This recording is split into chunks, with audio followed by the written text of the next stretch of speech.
Next up from Ecuador, we have Stanislaus Sonnenholzner from CENAIM. Please go ahead. Hello, good morning, everyone. I would like to first thank the organizers for inviting me to this webinar on the use of Artemia cysts around the world to share some of the information on the practices that are carried out in the shrimp hatcheries of Ecuador. Next slide. I would like to start this presentation by highlighting the importance of shrimp production for Ecuador's economy. The shrimp farming is one of the main non-oil primary products that generates foreign exchange for Ecuador, together with bananas, well above products such as cocoa, coffee, and fisheries. Although there are other aquaculture species that are grown or produced in Ecuador, such as cobia and tilapia and other fishes from the Amazon, the production is marginal compared to the shrimp production. And most of the Artemia cysts are used to feed the shrimp larvae. Artemia cysts are mainly imported from either the Great Salt Lake in the United States and from several lakes of the Russian Federation. The importation of Artemia cysts has increased significantly in the recent years, with about 200,000 kilograms being imported during the 2020. Regarding the market share, about 60% comes from the Russian Federation and about 40% comes from the United States.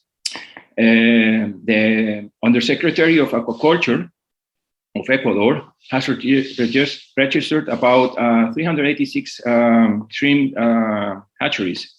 Of them, about 200 have legal agreement, while the rest are in process of obtaining authorization, or the rest are about 100 or so are illegal.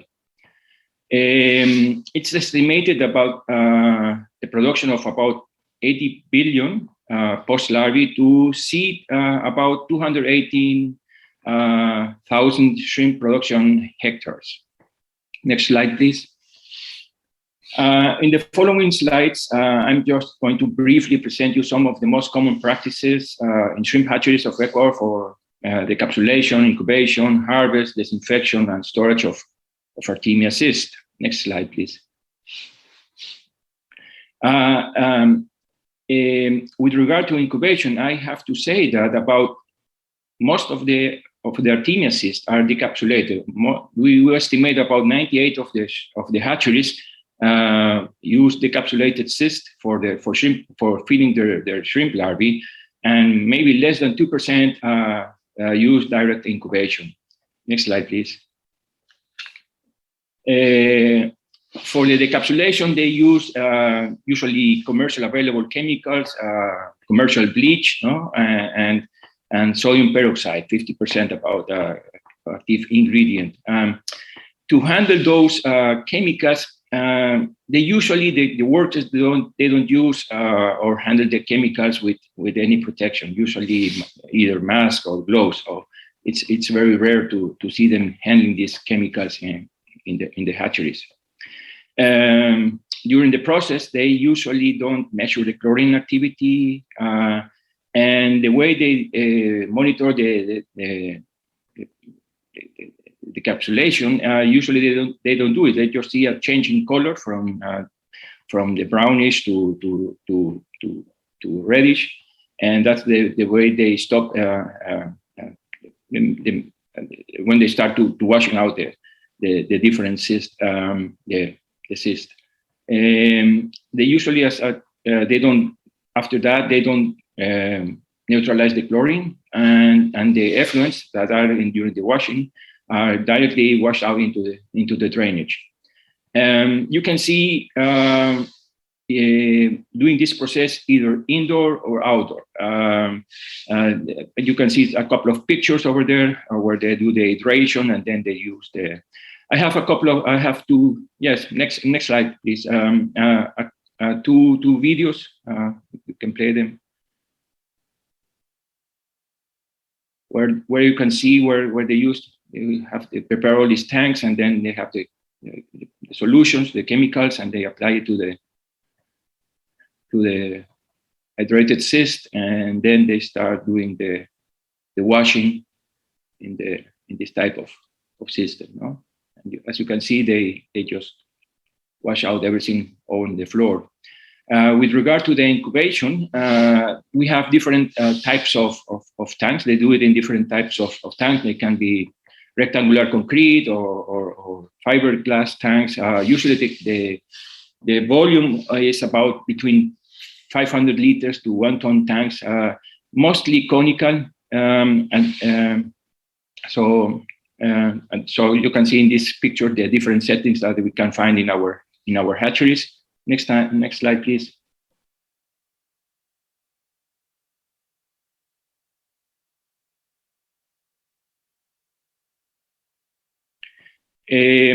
Usually, with regard to the temperature, with regard to the conditions or parameters during the incubation, they usually don't heat the water.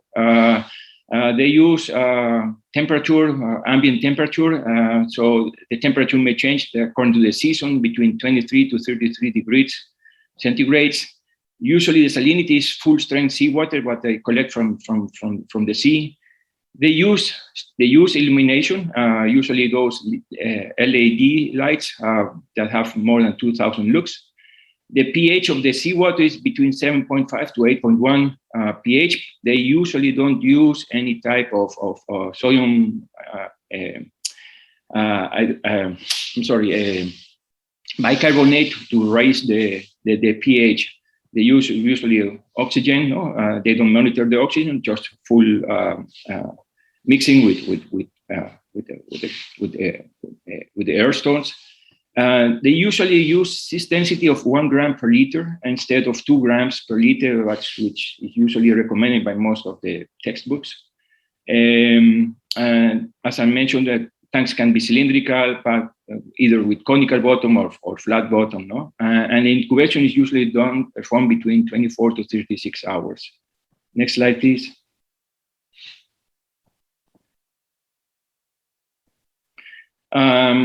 For the separation after incubation, to separate the nauplia from the debris, they use either or mostly hydrogen peroxide, 50% active ingredient, to separate the embryo membranes and other floating debris. So when they use hydrogen peroxide, these debris float, and nauplia it's on the bottom. And then they just remove it from the surface after stopping the aeration.